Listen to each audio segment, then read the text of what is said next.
after 2014, America literally just hyper divided. Ladies and gentlemen, boys and girls, welcome back to another video. And as many of you guys know, I've been checking out stuff about Germany and the rest of Europe for the last 5+ years. And I touched down finally for the first time in Germany last year. And it was absolutely incredible. I went 3 times. It was so life altering for me. Everything that I grew to learn and appreciate about Europe, I got to experience there on the spot. Today we're going to be checking out a very interesting video. It's titled How I See the US After Living in Europe for 5 years. Now, a lot of other people who have had massive culture shocks moving to Europe as well, especially coming from the US. I mean, the US has been known as the land of the free, home of the brave. It's the place where dreams become reality. A lot of people travel far and wide to set up shop in America to achieve whatever their goal is. The sky is the limit, or at least that's what it was at one point. America has so many of its own issues that a lot of people are leaving. People are taking breaks. They're like, you know what? Let me live somewhere else for a little bit. Some out of sheer curiosity and some because things have gotten pretty bad. We're gonna be checking this out and looking at the perspective of another individual who traveled from America and lived in Europe for 5 years and, you know, seeing what their experience was like. Make sure you guys hit that like button, subscribe to the channel, and let's check this thing out. I always enjoy coming back to the US to see family,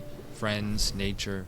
The nature is unbeatable, especially in a place like California. I was gonna say, I do appreciate the nature in America a lot. You know, for as much as people want to say all sorts of, you know, negative things, America is massive. You will get a very different vibe depending on the area that you are located in. It's remarkable. So I see where he's coming from. That's cool. He's spitting bars. But living in the US is sort of like living in one big Hollywood movie. It's an experience. It is. As a person who grew up in Chicago, it absolutely is. The good, the bad, and the ugly. Yeah. And after 4 years in Europe, I'm back in the US at the moment. So let me show you how I see the US now. It's time to do some grocery shopping. And of course, I hop in my car and drive 2 blocks to my local supermarket. And why walk when one can drive? Grocery shopping is an experience, an adventure. You see, I'm used to only 1 or 2 choices of brands to choose from in the Netherlands. That's wild, bro. I think that's not a good thing. And that you guys can let me know in the comments down below, but only having 1 of 2 options or just having 2 options is nuts to me. I feel like there should be an abundance of options as far as like personal preference, right? There's so many different people that have different health conditions and preferences in general. I mean, especially the example he brought up with toilet paper, right? Some toilet paper is too irritating for other people. For a lot of people, they just want something on the softer side. Some people prefer thinner toilet paper. I don't know who those goblins are, but it's definitely not me. Anyways, having variety is, I think, far more effective than just having 2 brands. I mean, one would argue against that because it makes it simple to choose between option A or option B, but I feel like customer satisfaction goes through the roof when you have more than 2 options. Here, there are like 50 brands of everything to choose from toilet paper to sausages to coffee. Let's see. That's normal. Hazelnut, That's fine. Maple pecan. I'm gonna go with caramel spice this time. On one hand, the variety is amazing.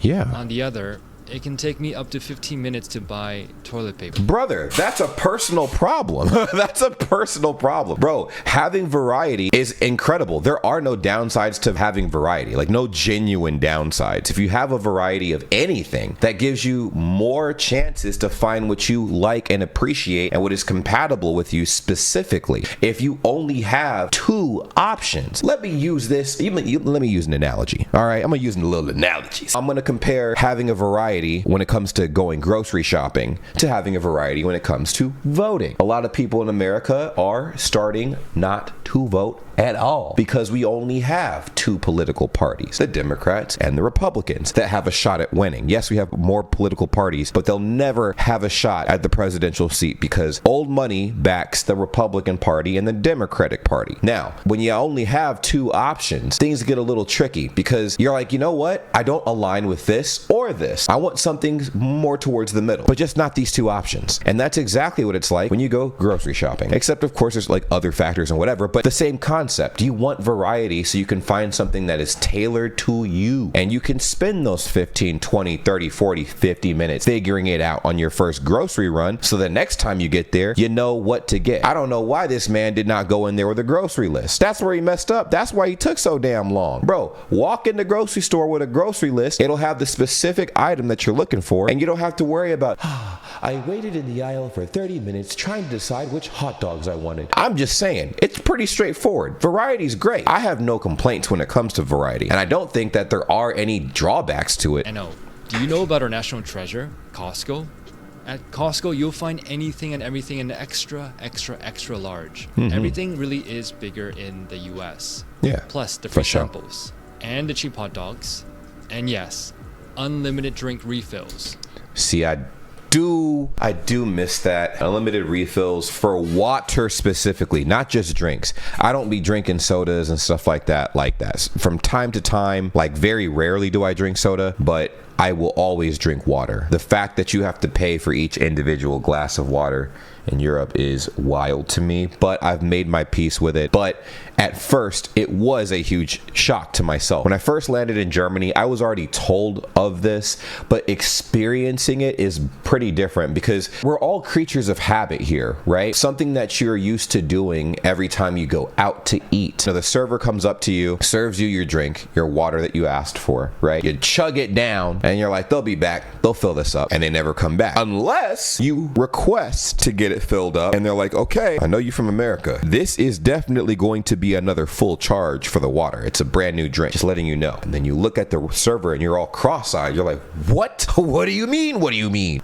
This is America. Hey man, what I will say is I do miss the barbecue from America, man. I be telling people all the time. And while it's really nice to come back and see all this variety in the supermarkets from Safeway to Costco to Trader Joe's, it can be sometimes overwhelming when you have every single possible combination of coffee, toilet paper, and it can take me up to 20 minutes to buy a bag of chips.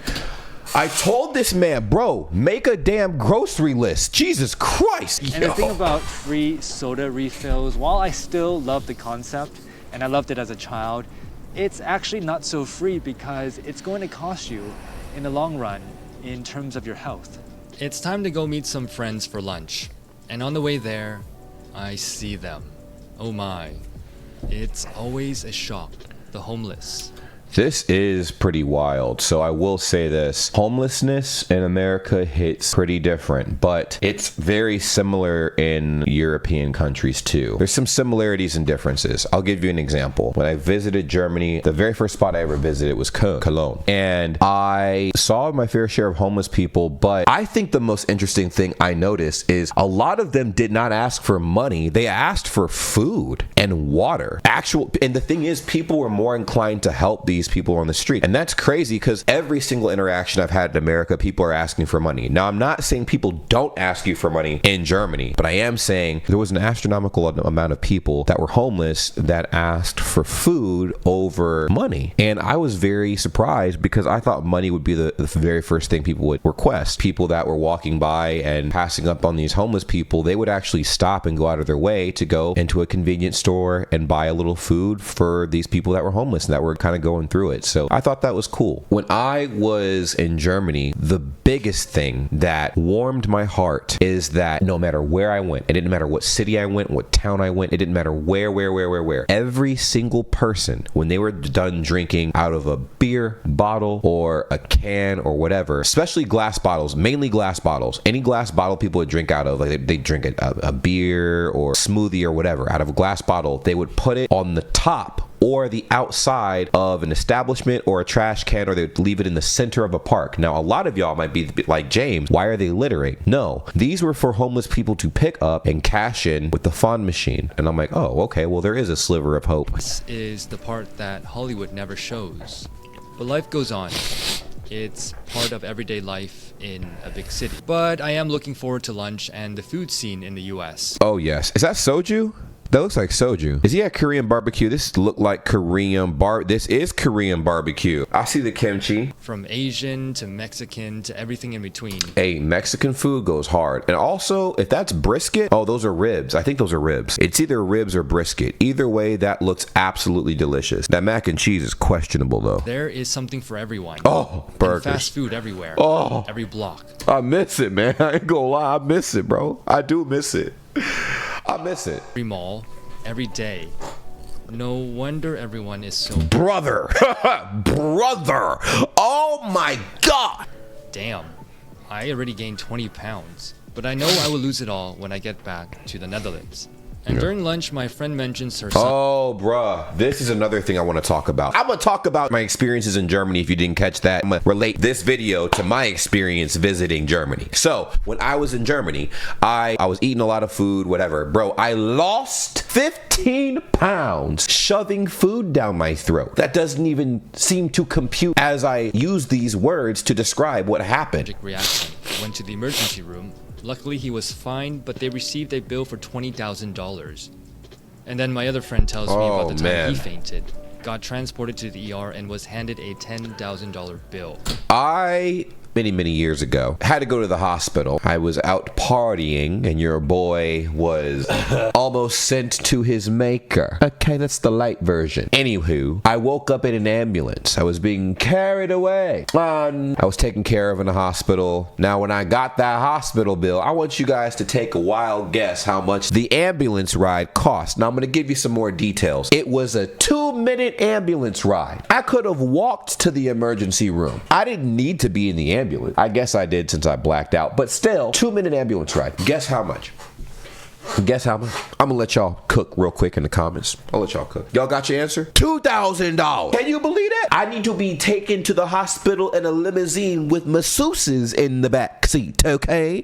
For a price like that, $2,000. How do you make a ride that short worth $2,000? I mean, I need to leave the limo with a Gucci bag or something. Definitely makes one think twice before deciding to go to the ER. Yes, sir. And then we talk about work, which is the most American thing to talk about. And he tells me casually, it's fine, same old, had to work this past weekend. Ooh, Still working 60 hours a week.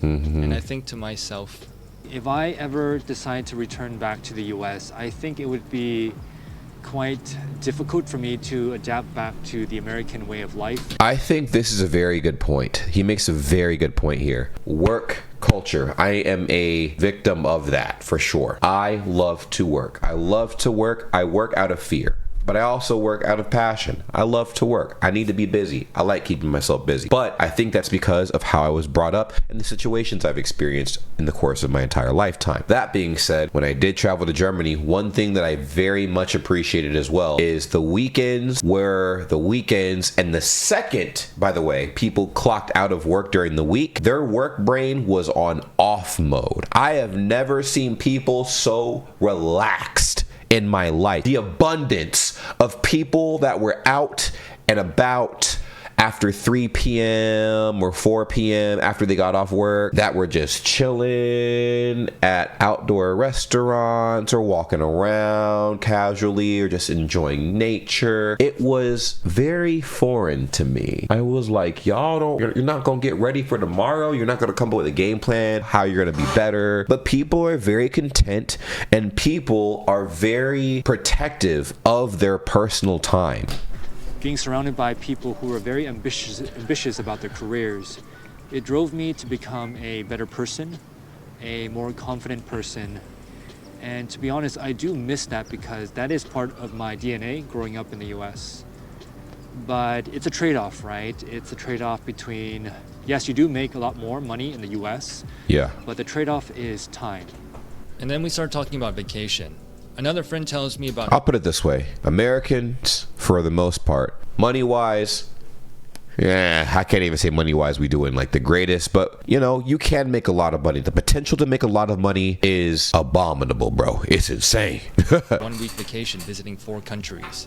And I was like, how is that possible? 4 countries, 1 week? Then I remember. That's how I used to travel as well. And that's the thing, right? When you don't have that much time, you learn to pack everything in. I remember when I was traveling to Europe during my first time. I traveled to 10 countries in 2 weeks because, well, when you only have 2 weeks, you learn to pack everything in. I had this Google Sheets, the agenda every day from 7 a.m. to 10 p.m. Every hour had an agenda, something to do.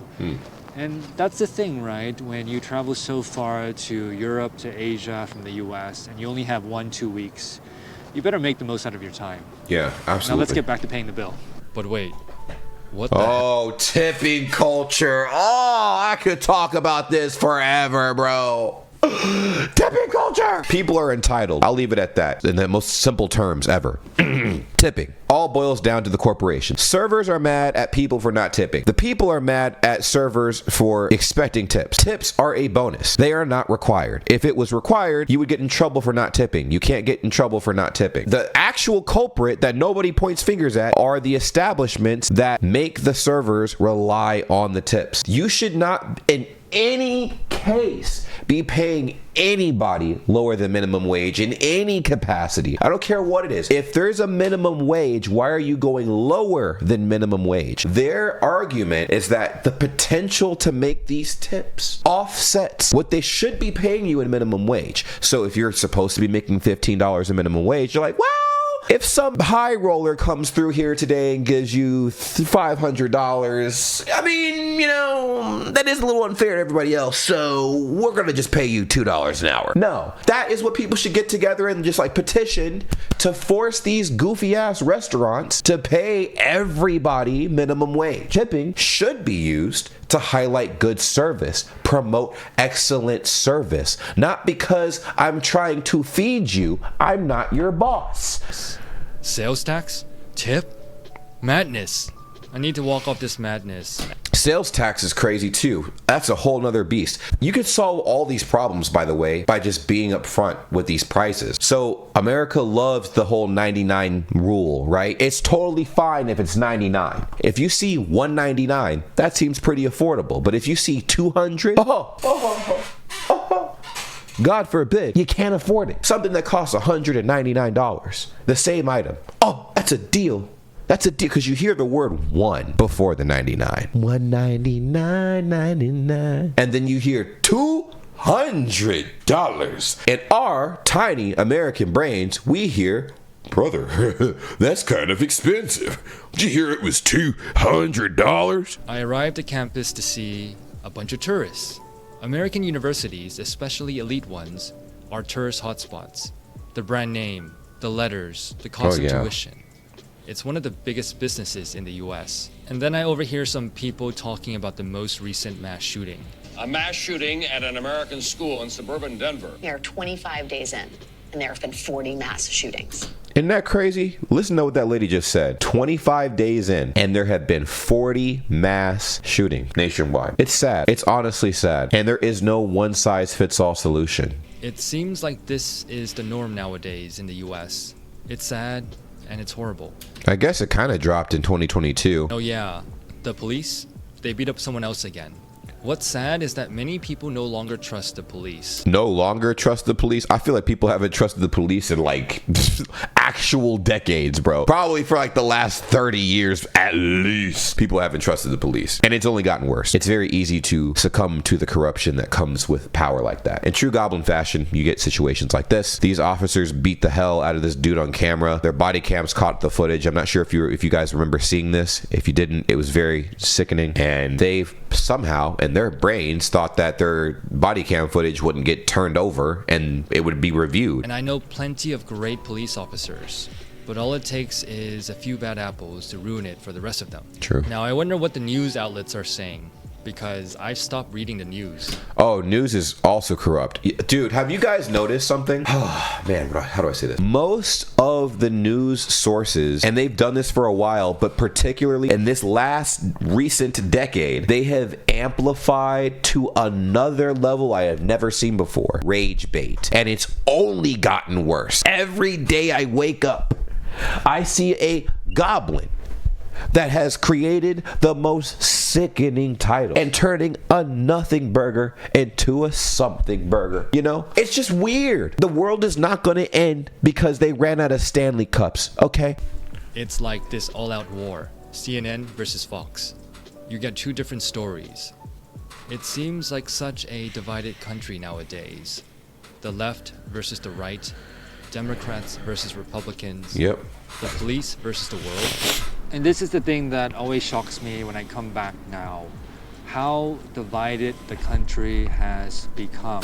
Yes, bro. After 2014, I would like to say this. After 2014, America literally just hyper divided. It was like people were chilling. I think up until 2014, people were chilling, bro. And then 2014, bro, I don't know what was in the water or something. But then Republicans and the Democrats started fighting like sworn enemies, bro. What makes our political climate so fucked up right now is you are defined by the worst thing someone in your political party has done. So if you're a Republican, then the worst thing a Republican has ever done is on your shoulders. If you're a Republican, if you identify as a Democrat, the worst thing that the Democratic person has ever done is now on your shoulders, and you're defined by that. Which is why people say don't talk about politics in front of other people, because they're quick to judge. They're quick to try to convince you to switch sides. And I'm just like, let me go back to what I was saying earlier. Why can't we have more variety?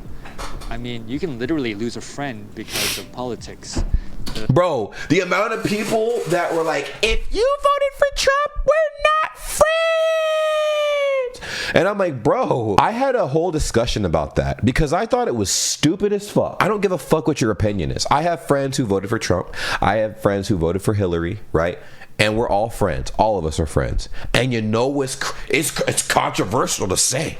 Right? It's controversial to say because people are like, if you don't think like me, you need to get out. It's a sick mentality. Why would you want to be surrounded by yes men? You need people to tell you, hey, I don't agree with you, but we can still be friends. I think like this, but we can still be friends. Challenge yourself. Nobody wants to be challenged. Nobody wants to be fucking challenged. People want this cone-headed, linear way of viewing life, and they're cool with that. The media has done a role in pitting this group versus this group as well.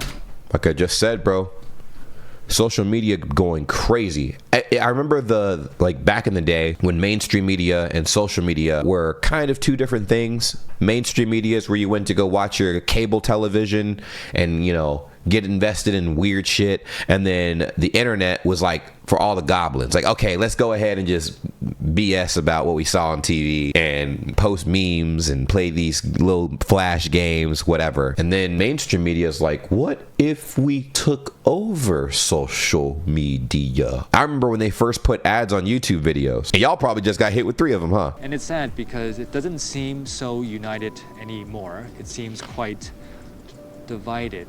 We should call it the Divided States of America. Holy mo, this guy's a genius. I do agree what he has to say, though. America is mad divided right now.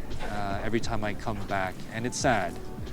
And the thing about the police, well, the police, they have such a bad reputation now, when in fact, they should be part of the community, protecting people. And yes, there have been very unfortunate events that have happened.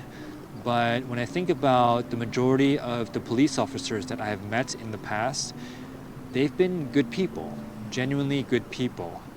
And nowadays, we tend to label people based on this profession. It's a bias, when in fact, I think it's wrong to do that. I think we should judge people based on their character, not on a label that we attach them to. But yeah, I hope things get better. I don't think so in the short term, but I hope things get better. But hey, at least public restrooms are still free in the US. Yeah, boy, because I remember walking into a mall in Germany, in Hamburg, the Europa Passage, and their bathroom looked like an airport terminal, bruh. It looked like I had to go through a security checkpoint to get to the goddamn bathroom. All right, I had to go pee. I had to pee. Okay, on a scale of 1 to 10, it was like a 9. And I'm like, cool, where's the bathroom? I'm asking in Deutsch. I'm like, what's the toilet? Blah, blah, blah, all that stuff. They point to the VC, the toilet. And I was like, hold on. How am I going to get past those turnstiles and this weird mechanical machine looking stuff? They're like, oh, you just pay. And I looked at the person like, what did you say, sir? I'll have to pay. Now, I kind of knew at that point I had to pay or whatever, but I had to fish through my bag for some euro, whatever, to go put in the machine. The machine printed me out a ticket number. A ticket. It was like it printed me out a boarding pass to go piss. Okay. Anyways, I used this boarding pass to go through the little turnstile and use the bathroom. The bathrooms were fire, though. I will say that. That was one of the cleanest bathrooms I've ever seen in my damn life. Okay. It's time to head to the mall to do some shopping and say hello to American consumerism Yes. and overly friendly customer service people. Bro, I just mentioned this earlier in the video, so I knew at some point he was going to talk about this. Shopping in the US sucks. When people ask you, hey, is there anything I can help you with? That's code word for, are you going to steal anything from the store? I'm watching you. That's what that translates to. Or, can you hurry up and get out of the store so I can close, please? Thank you. This is sort of like a game. Looking for deals, getting credit card points. It can be extremely fun and addicting. But this is all part of the game of American consumerism, so be careful, or else you'll be in credit card debt like a dearth of Americans. Well, it's late and it's time to head home. And of course, there's traffic at 3 p.m. And this guy ahead of me just cut off the cyclist. It's quite a shock to see bikes, cars, buses, motorcycles all merging together in one lane. It can be quite dangerous to cycle in an American city. I don't know why people do it, bro. They must do it for the thrill or something, because cycling in America, bruh. I played enough GTA to know that that does not work, okay? It does, obviously, for some people, but I just think it's risky. I think it's very risky. That's just me. But biking in Europe, bro, whew, it's like the Tour de France every day. And I meet all these techies. And of course, I get asked the popular question. Hey, so what do you do? I make YouTube videos. Oh, so you work for YouTube and Google, right? Yeah, that's also a very interesting conversation. I think it depends on where you go. Like in Germany, people knew me because I am a YouTuber. And so it wasn't weird for them. But I think for other people, it'd be like, oh, you work for Google. No, I just make videos. Oh, okay. So this is something that Americans do really well. We tend to compare ourselves against one another. It's a very competitive society. 1,000%. Bro, I'm always watching my competition. I'm watching my competition. I see y'all, but I'm rooting for y'all, man. There's other people in this niche that, they're doing really well. And I'm like, oh, I want to do as good as them. I don't want to see people fail, because I want to see this niche continue to thrive. Learning about the world and seeing and experiencing stuff and all that good stuff, that good jazz. I love it. I love it. Everybody needs a little competition in their life, okay? And we do this at a very young age. Which school, which college did you go to? What type of job, which company, who got promoted? It's part of the system. It's a very competitive society, in my opinion, compared to other societies. And I remember there was one time when I first started off my career, I was working in the Big Four accounting firm, and I went out to a bar with some friends. They were all investment bankers, and I was talking to this one girl who was an investment banker. And of course, we talked about what we did. And when I told her that I worked in a Big Four firm, she kind of looked down upon me and said something very judgmental. Like, oh, you only work at a Big Four company. And so I just remember feeling very crappy at that point in time. Oof. Yeah, people do. They size you up heavy in America, man. Like, okay, so Germans, like, I noticed that, like, because my channel predominantly is about me and my obsession with Germany. But I noticed Germans, like, the way they flex is like, oh, I saved hundreds of dollars on what was multiple $100 excursion, but I'm only paying $50 for it. America is like, yeah, my excursion cost $40 gorillion. It was like, El Bozo? Why would you spend that much money on that? Like I wasn't good enough. But I don't blame her. It's the system that we grow up in. And we tend to judge each other based on what we do. I blame her. Treat yourself better, King. What a long, exhausting day. Well, that was a great video, and I definitely agree with what he had to say here. Some points were a little bit... I didn't agree with that grocery store abundance point he made earlier, that we have too much variety in America. Hell no, we need more variety. What do you mean? We need more variety. In fact, bring that mentality to America. I feel like there's pros and cons to Europe and pros and cons to America, but we can come together and boom, use the pros from both countries, both sets of locations, and like flourish. Let me know what you think in the comments down below. Did I make some pretty good points or not? I'm a goblin, so that makes sense. And until next time, I'll see you very soon.